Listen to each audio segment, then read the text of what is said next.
नमस्कार दोस्तों, स्वागत है आपका मेरे चैनल पे। आज हम बात करेंगे भारतीय वायुसेना की एयर टू एयर मिसाइल के बारे में।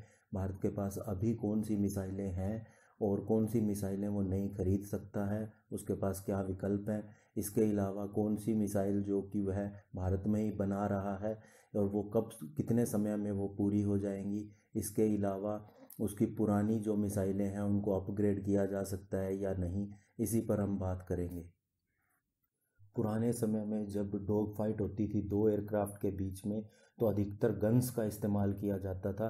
लेकिन जैसे जैसे टेक्नोलॉजी बढ़ी है, तो एडवांस टेक्नोलॉजी आने के बाद सेंसर का इस्तेमाल होता है, एयर टू एयर मिसाइल का यूज़ किया जाता है, जिससे कि एनिमी के एयरक्राफ्ट को दूर तक मार की जा सकती है। इसमें सबसे पहले अमेरिकन AIM-9 और सोवियत रशिया की K-13 मिसाइल आई थी, लेकिन इनकी रेंज जो थी काफ़ी कम थी।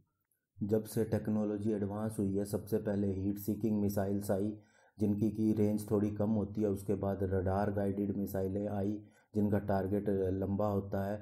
और जो भी मिसाइलें आई हैं उनकी किल रेट जो है वो 95% तक होने लगी।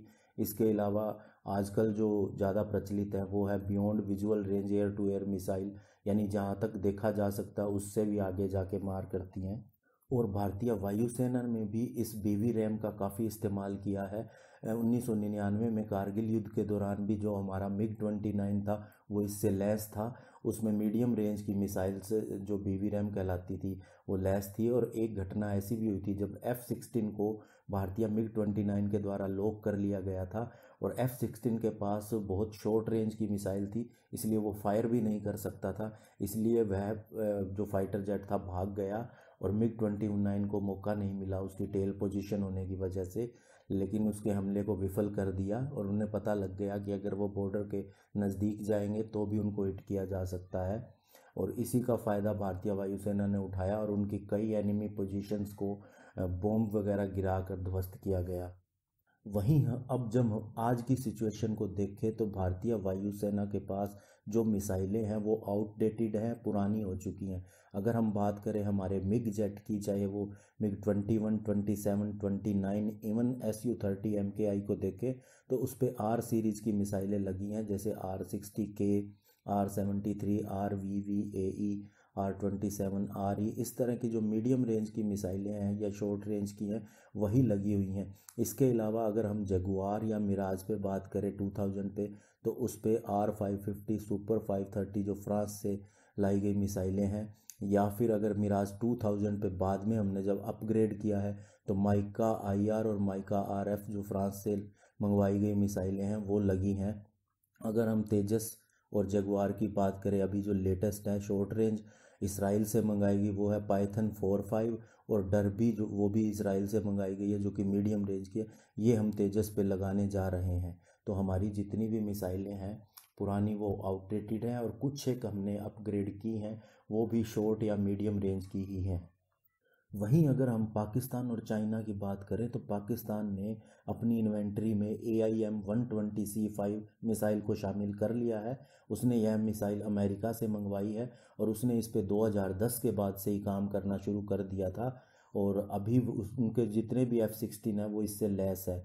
और चाइना की बात करें तो चाइना ने RVVAE जो हमने रशिया से मंगवाई थी उसी के बेस पे अपनी खुद की मिसाइल बना ली है। वो उसने यह काम उसने 2006-2007 के अंदर कर लिया था। और इसके अलावा अभी उसने लॉन्ग रेंज मिसाइल्स भी दिखाई हैं और क्लोज कॉम्बैट मिसाइल भी दिखाई हैं, लेकिन उनका इंडक्शन अभी तरह से नहीं हुआ है, लेकिन वो भी जल्द ही तैयार हो जाएंगी। लेकिन अगर हम फ्यूचर को देखें तो भारतीय वायुसेना का फ्यूचर काफ़ी अच्छा होगा, क्योंकि हम भी अपनी इन मिसाइलों की इन्वेंट्री को बढ़ाने जा रहे हैं मॉडर्न मिसाइल के साथ। अगर हम बात करें तो हमारी मिसाइलें रिप्लेस की जा सकती हैं MBDA कंपनी की ASRAAM मिसाइल के साथ। MBDA जो कि फ्रांस की कंपनी है, इसकी मिसाइलें सबसे लेटेस्ट है और सबसे अच्छी मानी जाती है। और सबसे बड़ी बात है कि डॉग फाइट के अंदर सबसे बेस्ट मिसाइल MBDA की ही है। और इन्होंने अभी हमें हैदराबाद के अंदर लोकली प्रोड्यूस करने के लिए भी ऑफ़र दिया है। अभी मिनिस्ट्री ऑफ डिफेंस के पास ये डिसीज़न लेने का हक है। अब देखते हैं वो कब तक इसको डिसीज़न को लेते हैं और इसको लोकली प्रोड्यूस किया जाएगा, लेकिन यह जल्द ही हो सकता है। लेकिन जैसे लास्ट मंथ क्या हुआ, MiG-21 ने जब F-16 को R-73 मिसाइल से शूट किया तो उसके बाद से रशिया में खुशी की लहर दौड़ गई।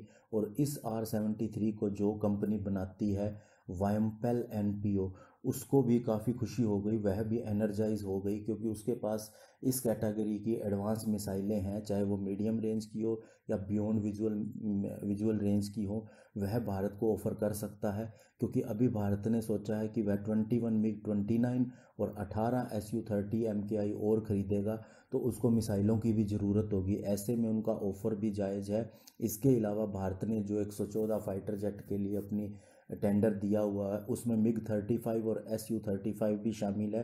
तो उसके लिए भी बेहतर होगा कि भारत अगर रशिया से मिसाइल खरीदे तो उसके साथ इनको फिट किया जा सकता है।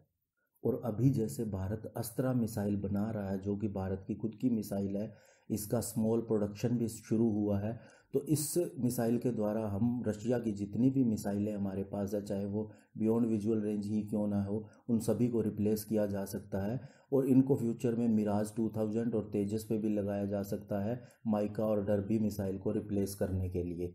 और अस्त्रा मिसाइल का फ़ायदा ये होगा, क्योंकि अब भारत में बन रही है तो इसका कॉस्ट भी कम होगा, इसकी टेक्नोलॉजी भी लेटेस्ट होगी। इसके अलावा इसके जो इलेक्ट्रॉनिकल पार्ट होंगे या इसके सीक्रेट होंगे वो हिडन रहेंगे, क्योंकि दूसरे देश से मिसाइल आती है तो वह उसको शायद लॉक भी कर सकता है, या उसको उसके सीक्रेट पता होते हैं, वह दूसरे देश को दे सकता है। लेकिन हमारे इलेक्ट्रॉनिक जो जितने भी इसके सिग्नल होंगे, सीक्रेट होंगे, वो हम उसको अपने तक ही सीमित रख सकते हैं। और इसको हमारे सारे फाइटर जेट के ऊपर लगाया जा सकता है और इसको कम खर्च में ज़्यादा से ज़्यादा इसका प्रोडक्शन किया जा सकता है। इसके अलावा हम जिस मिसाइल पे काम कर रहे हैं, एक और मिसाइल है, वो है सॉलिड फ्यूल डक्टेड रैमजेट यानी कि SFDR मिसाइल, जो इस टेक्नोलॉजी SFDR टेक्नोलॉजी पे आधारित है। ये हालांकि इसमें थोड़ा टाइम ज़रूर लगेगा, लेकिन ये जब मिसाइल प्रोड्यूस होगी तो ये वर्ल्ड क्लास की होगी, क्योंकि इसकी टक्कर सीधी MBDA की मीटियोर मिसाइल से होगी। लेकिन अभी इस पे बहुत ज़्यादा काम होना बाकी है, इसलिए हमें देखना होगा कि कम से कम समय में हमारी ज़रूरतों के हिसाब से हम अपनी मिसाइल अगर परचेज़ करनी है तो उसको टाइमली परचेज़ करें। और जो जिन पे हम कि इसी से भारतीय वायुसेना मजबूत रहेगी इस क्षेत्र के अंदर, और चाइना पाकिस्तान के अगेंस्ट उन्हें पूरी टक्कर देगी, और यही हमारे हित में होगा। धन्यवाद। जय हिंद।